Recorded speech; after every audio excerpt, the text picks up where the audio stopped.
guys, and welcome to Tech Tricks tutorial.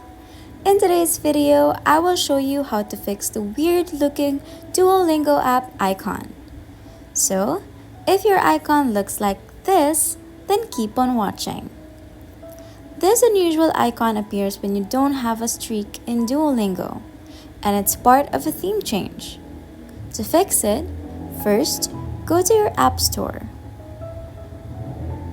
If you're using an iPhone, open the App Store. If you're on Android, head to the Google Play Store.